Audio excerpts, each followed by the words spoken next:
X বয়ফ্রেন্ডের সাথে দেখা করতে গিয়ে বরের কাছে কেমন ধরা পড়লাম সেই গল্পটা তোমাদের কাছে বলবো। দেখো, আমার বিয়ে হয়ে গেছে 3 বছর আগে, কিন্তু আমার ওর কথা খুব মনে পড়ছিল। ওই জন্য ভাবলাম যে তাহলে একবার দেখা করাই যাক।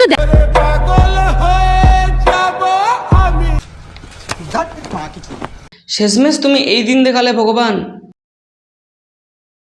তো বন্ধুগণ, আর একটা নতুন ভিডিও নিয়ে চলে এসেছি। তো চলো বেশি না বকে ভাট শুরু করা যাক। এই ভিডিওটি শুধুমাত্র এন্টারটেইনমেন্টের জন্য বানানো। এই ভিডিওর মাধ্যমে কোনো স্থান, ব্যক্তি বা মহিলাকে অপমান করা হয়নি। ভিডিওটি দয়া করে সিরিয়াসলি নেবেন না। ভিডিওটি দেখবেন, মজা নেবেন আর ভুলে যাবেন। Thank you. এক্স বয়ফ্রেন্ডের সাথে দেখা করতে গিয়ে বরের কাছে কেমন ধরা পড়লাম সেই গল্পটা তোমাদের কাছে বলবো। তো আজকে আমরা দেখব বৌদি তার বিয়ের 3 বছর পর এক্স বয়ফ্রেন্ডের সাথে দেখা করতে গিয়ে নাকি বরের কাছে ধরা পড়ে। আমার বিয়ে হয়ে গেছে 3 বছর আগে, কিন্তু আমার ওর কথা খুব মনে পড়ছিল। ওই জন্য ভাবলাম যে তাহলে একবার দেখা করাই যাক। আজও নাকি তার কথা মনে পড়ে। কেন বৌদি, দাদা দেয় না? না মানে মন তো দেখা করবো মন থেকে ভেবেই নিয়েছি, তাহলে ওর পছন্দ মতন ওর দেওয়া শেষ স্মৃতি সেই শাড়িটা পরেই যাই। জানো তো আমার এক্স বয়ফ্রেন্ড না লাল কালার খুব পছন্দ করতো, ওই জন্য যাতে ওর আরো বেশি ভালো লাগে আমাকে দেখে, আমি একটা খুব সুন্দর লাল কালারের জামদানি পরে নিয়েছি। বাহ বৌদি বাহ, এক্স বয়ফ্রেন্ড লাল কালার পছন্দ করে বলে লাল শাড়ি পরে তার সাথে দেখা করতে যেতে হবে। তা বলছি বৌদি, দাদা কি কালার পছন্দ করে জানো কিছু? তা জানবেই বা কি করে? তুমি তো আজও এক্সকে ভালোবাসো। সত্যি কথা বলো তো, এই লাল জামদানিটা পরে কি আমাকে লাল পরি লাগছে?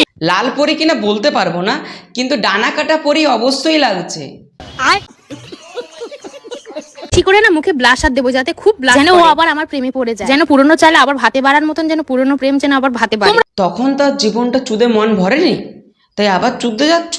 হয়তো অনেকে কমেন্ট করবে যে কি বাবা কি নির্লজ্জ মেয়েরে, এক্স বয়ফ্রেন্ডের সাথে দেখা করতে যাচ্ছে সেটা আবার ভিডিও করে, ভালোবাসার মানুষের সাথে দেখা করতে যাচ্ছে সেটা আবার ভিডিও করছি বলে তাতে সমস্যা কোথায় বুঝতে পারি না। সমস্যার কিছু নেই বৌদি, দেখার যদি বরের সাথে করতে যেতে। বিয়ের 3 বছর পর এক্স বয়ফ্রেন্ডের সাথে দেখা করতে যাচ্ছ, সেটা ভালোবাসার মানুষের সাথে দেখা করতে যাওয়া বলে না, সেটা বলে ভাতারের সাথে দেখা করতে যাওয়া।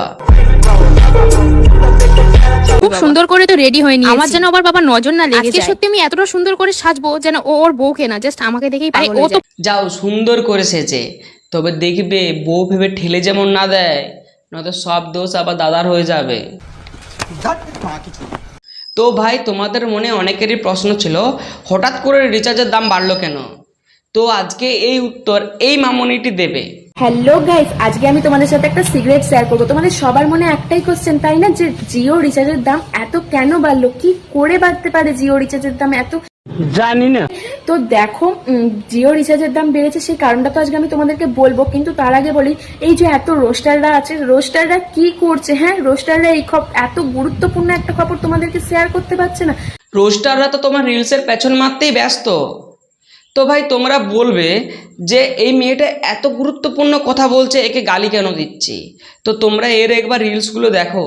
হ্যালো গাইস, আজকে আমি ভীষণ খুশি, ভীষণ হ্যাপি। হ্যালো গাইস, আজকে আমার রাহুল বয়ফ্রেন্ড আমার জন্য আমেরিকা থেকে এই হিরের নেকলেসটা এনেছে। দেখো কত সুন্দর লাগছে হিরের নেকলেসটা দেখতে। সো হে গাইস, এই যে এই ড্রেসটা দেখতে পাচ্ছ, এই ড্রেসটা শুধুমাত্র আমার বাবা আমার জন্য সুইজারল্যান্ড থেকে এনেছে, বুঝেছো? সুইজারল্যান্ড থেকে। যত সব আলতু ফালতু ভিডিও বানায়, তো কি করেই বা এত গুরুত্বপূর্ণ খবরটা রাখবে বলো?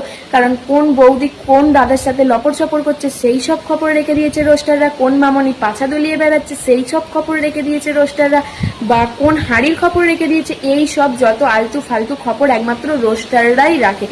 হ্যাঁ, বৌদি চুদিয়ে বেড়ালে দোষ নেই, মামনি পেছন না চালে দোষ নেই, আর সেটা আমরা দেখিয়ে দিলেই দোষ। কারণ রোস্টাররা কোনো সঠিক খবর কোনোদিনই তোমাদের সাথে শেয়ার করে না, যত ফালতু ভিডিও তোমাদের সাথে শেয়ার করে, কোনো রোস্টারই গুরুত্বপূর্ণ ভিডিও শেয়ার করে না। আচ্ছা, তাহলে তুমি গুরুত্বপূর্ণ ভিডিওটা শেয়ার করো, আমরাও দেখি। সব রোস্টাররাই এক একটা ফালতু, ঠিক আছে? তো যাই হোক, রোস্টারদের তো অত ক্ষমতা নেই, আর রোস্টারদের অত ট্যালেন্টও নেই যে জিও রিচার্জের দাম এত বেড়েছে কেন এটা তোমাদের সাথে শেয়ার করে। তো দেখো, রোস্টারদের যখন অত ক্ষমতা নেই, তাহলে আমি তোমাদেরকে বলছি, তো কি বলো তো, মুকেশ আম্বানির ছেলের বিয়েতে, মানে আকাশ আম্বানির বিয়েতে আমাকে ইনভাইট করা হয়েছিল। বাহ, আম্বানি এই মেয়েকেও নাকি ইনভাইট করেছিল।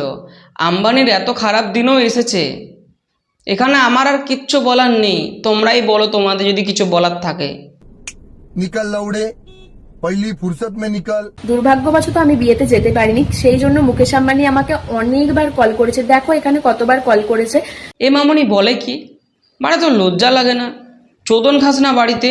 তো যাই হোক, আমি কলটাও রিসিভ করতে পারিনি, সেই জন্য মুকেশ আম্বানি রাগ করে আমার প্রতি জিও রিচার্জের দাম এত বাড়িয়ে দিয়েছে। এখানে আমার কি করার আছে তোমরাই বলো, আমার তো কিছু করার নেই। তোমার কিচ্ছু করার নেই, তোমার ভিডিওটা আমরা এতক্ষণ ধরে দেখছি, আমরাই বোকাচোদা।